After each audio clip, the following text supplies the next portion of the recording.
నెల ఫిబ్రవరి 13వ తేదీన శుక్రవారం నాడు విజయ ఏకాదశి వచ్చింది. ఇదే రోజున మూలా నక్షత్రం కూడా ఏర్పడుతుంది. శుక్రవారం ఏకాదశి రావడం, అందులోనూ మూలా నక్షత్రం కలిసి రావడం చాలా విశేషం. కాబట్టి అద్భుతమైన అవకాశాన్ని ఎవరూ వదులుకోకండి. ఫిబ్రవరి 13 విజయ ఏకాదశి. ఈ తప్పులు అస్సలు చేయొద్దు. ఇలా చేస్తే తిరుగు లేదంతే. మాఘ మాసంలో బహుళ పక్షంలో వచ్చే ఏకాదశి తిథి విజయ ఏకాదశి. ఏకాదశి రోజున పూజ చేస్తే ఏడాది మొత్తం విజయాలే. ఏకాదశి అంతా అన్నం తినకుండా ఉండాలి. విజయ ఏకాదశి ప్రాధాన్యత ఏంటి? విజయ ఏకాదశి సందర్భంగా ఎలాంటి విధి విధానాలు పాటిస్తే తలపెట్టిన ప్రతి పనిలో విజయం చేకూరుతుందో, కార్యసిద్ధి ఏర్పడుతుందో, విజయ ఏకాదశి వెనుకున్న పురాణ రహస్యాలు ఏంటో, విజయ ఏకాదశి రోజున ఎటువంటి దానాలు ఇవ్వడం ద్వారా అద్భుతమైన ప్రయోజనాలు చేకూరుతాయో తెలుసుకుందాం. మాఘ మాసంలో బహుళ పక్షంలో వచ్చే ఏకాదశి తిథిని విజయ ఏకాదశి అనే పేరుతో పిలుస్తారు. దీనికి విజయ ఏకాదశి అనే పేరు ఎందుకు వచ్చిందంటే ఆ రోజున ఏ పని ప్రారంభించినా ఆ పనిలో ఖచ్చితంగా విజయమే వరిస్తుంది. ఈ ఏడాది ఫిబ్రవరి 13న శుక్రవారం నాడు విజయ ఏకాదశి వచ్చింది. ఏకాదశి వ్రతం అంటే పగలు ఉపవాసం ఉండటం, పాలు, పండ్లు స్వీకరించటం, రాత్రికి విష్ణుమూర్తిని స్మరించుకుని మర్నాడు ద్వాదశి రోజున ఎవరికైనా భోజనం పెట్టి ఆ తర్వాత ఆహారం తీసుకోవడం. స్వయంగా శ్రీరామచంద్రమూర్తి విష్ణుమూర్తి అవతారం అయినా ఆయన కూడా సీతమ్మ అన్వేషణలో రావణుడి మీద విజయం సాధించేందుకు ఈ ఏకాదశి వ్రతం చేశారని పండితులు చెబుతున్నారు.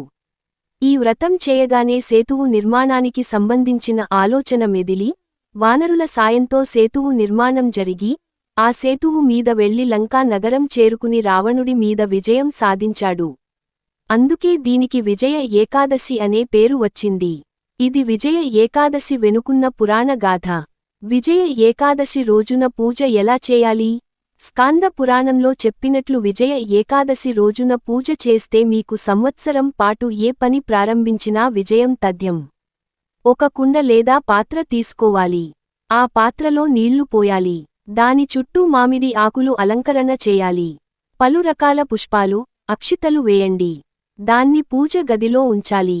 పక్కనే లక్ష్మీనారాయణుల ఫోటో లేదా విష్ణు సంబంధమైన ఫోటో పెట్టాలి. దానికి పంచోపచార పూజ చేయాలి. గంధం, పుష్పం, ధూపం, దీపం, నైవేద్యం ఈ 5 సమర్పిస్తే పంచోపచార పూజ అంటారు.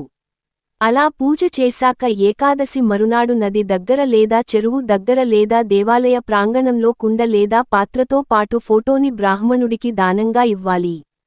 చేయాల్సిన దానాలు: వస్త్ర దానం, గొడుగు దానం, పాదరక్షలు దానం, ధాన్యం దానం. వీటిలో ఏ దానం ఇచ్చినా విశేషమైన ప్రయోజనాలు, సమస్త శుభాలు కలుగుతాయి. ఏకాదశికి అద్భుతమైన ప్రాధాన్యత.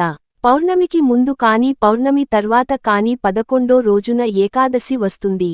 జ్ఞానేంద్రియాలు, కర్మేంద్రియాలను దాటి విష్ణుమూర్తిని చేరాలి అని చెప్పటమే ఏకాదశిలో ఉన్న అంతరార్థం.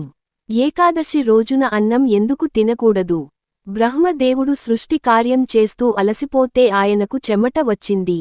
ఆ చెమట జారి అందులోంచి ఒక జీవి పుట్టింది. ఒక చెడు శక్తి పుట్టుకొచ్చింది. ఆ చెడు శక్తి జీవి నేను ఎక్కడుండాలి అని బ్రహ్మదేవుడిని అడిగితే, ఏకాదశి రోజున నువ్వు అన్నంలో ఉండు అని చెప్పాడు. అప్పటి నుంచి ఆ జీవి అన్నంలో ఉండటం ప్రారంభించింది. అందుకే ఏకాదశి రోజున అన్నం తినకూడదు అని పురాణాల్లో చెప్పారు. ఇందులో సైన్స్ కూడా ఉంది. ఏకాదశి రోజున అన్నం తినకుండా రోజంతా ఉపవాసం ఉంటే మరనాడు ద్వాదశి రోజు పారణ చేయటం ద్వారా విశేషమైన ప్రయోజనం చేకూరుతుంది. పారణ అంటే ద్వాదశి ఘడియలు ఉండగానే ఏదో ఒక ఆహారం తినాలి. ఏకాదశి అంతా పాలు, పండ్లు తీసుకుంటూ అన్నం తినకుండా ఉండాలి. ద్వాదశి రోజున ద్వాదశి ఘడియలు ఉన్న సమయంలో ఏదో ఒక ఆహారంగా తినాలి. విజయ ఏకాదశి రోజున అందరూ కూడా ఓం నమో భగవతే విష్ణవే ఈ మంత్రాన్ని వీలైనన్ని సార్లు చదువుకోవాలి. అలాగే విష్ణు సంబంధమైన స్తోత్రాలు విష్ణు సహస్రనామ స్తోత్రం, విష్ణు పంజర స్తోత్రం ఈ రెండింటిలో ఏదో ఒకటి వినటం లేదా చదవటం చేయాలి. ఏకాదశి రోజున అస్సలు చేయకూడని తప్పులు: యాస్టరిస్క్ హెయిర్ కటింగ్ చేయించుకోకూడదు. యాస్టరిస్క్ షేవింగ్ చేయించుకోరాదు. యాస్టరిస్క్ గోర్లు కత్తిరించుకోరాదు. ఇలా చేస్తే ఆరోగ్య సమస్యలు వస్తాయి. దైవానుగ్రహాన్ని తగ్గిస్తుంది. యాస్టరిస్క్ అభ్యంగన స్నానం, ఒంటికి నువ్వుల నూనె రాసుకుని తలంటు స్నానం చేయకూడదు. తలంటు స్నానం చేయకూడదు. ఏకాదశి రోజున మృతికా స్నానం చేస్తే జీవితంలో తిరుగులేని విజయాలు లభిస్తాయి. అందులో విజయ ఏకాదశి రోజున మృతికా స్నానం చేస్తే బ్రహ్మాండమైన, తిరుగులేని అద్భుత, శుభ ఫలితాలు కలుగుతాయి. మృతికా స్నానం అంటే నువ్వుల పిండి, గోమయం, మట్టి ఈ మూడు కలిపి శరీరానికి రాసుకుని స్నానం చేస్తే దాన్ని మృతికా స్నానం అంటారు.